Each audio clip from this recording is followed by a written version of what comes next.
Timnas Indonesia diwarnai persaingan ketat pemain abroad dan naturalisasi. Alasan Sintayong tak panggil Stefano Lillipali ke Timnas Indonesia.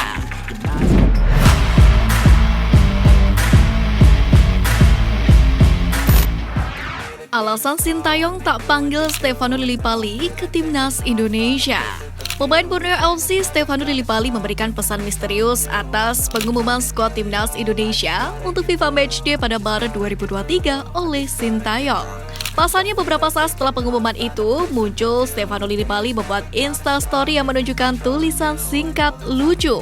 Entah apa maksud Instastory tersebut, Stefano Lillipali hanya menuliskan kata lucu tanpa embel-embel apapun. Namun karena dibuat tak berselang lama setelah pengumuman skuad Timnas Indonesia, banyak penggemar yang merasa itu adalah sindiran untuk Sintayong.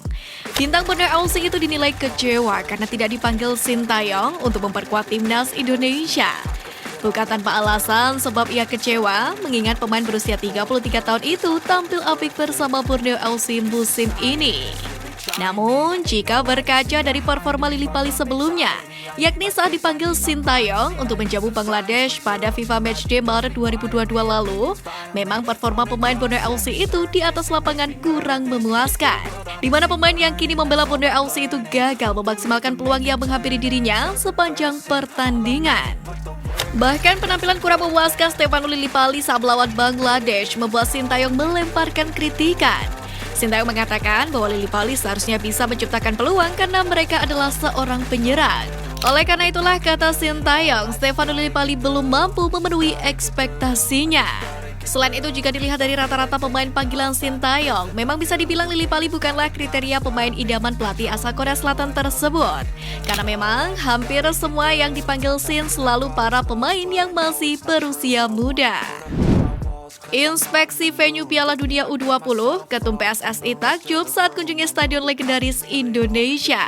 Erick Thohir tak cuma mengunjungi venue utama Piala Dunia U20 2023 di Solo, yakni Stadion Manahan pada minggu kemarin. Namun, ia juga mengunjungi venue untuk latihan dan salah satunya adalah Stadion Sriwedari. Erick Thohir pun terpukau dengan keaslian Stadion Sriwedari yang jadi salah satu stadion tertua di Indonesia tersebut. Stadion Sriwedari merupakan stadion bersejarah tempat berlangsungnya Pekan Olahraga Nasional atau PON pertama, yakni pada 9 September 1946. Salah satu yang menarik Erick Thohir adalah tribun batu yang ada hingga saat ini. Tribun batu ini akan tetap dipertahankan dan Erick Thohir pun bertekad Stadion Sriwedari jadi stadion terunik di Piala Dunia U20 2023. Ada beberapa bagian yang diperbaiki, tapi tetap mempertahankan warisan dan keaslian dari Stadion Sriwedari.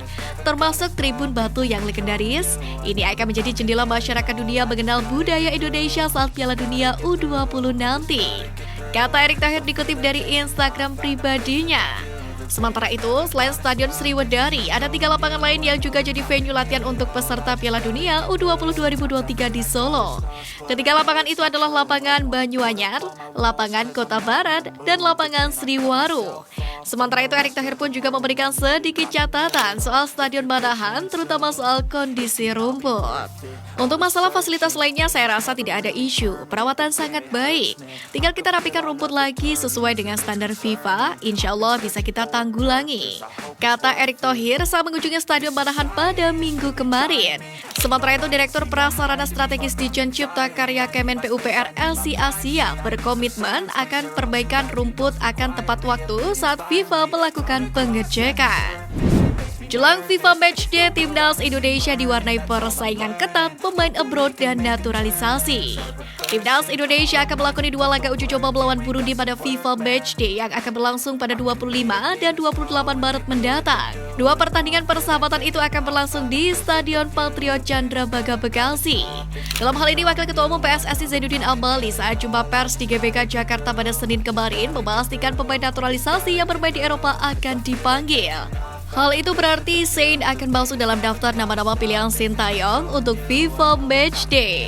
Pemanggilan pemain naturalisasi secara otomatis juga akan membuat persaingan di sektor pertahanan Timnas Indonesia bakal sengit, khususnya di sektor bek, di mana saat ini posisi tersebut menjadi milik Asnawi Magwalam dan Pratama Arhan, di mana keduanya selalu jadi pilihan utama Sintayong karena tidak memiliki pesaing yang bisa dibilang sepadan. Tak heran jika Asnawi dan Arhan pun sejauh ini sudah membubuhkan 27 caps di timnas Indonesia meski usia mereka masih tergolong muda.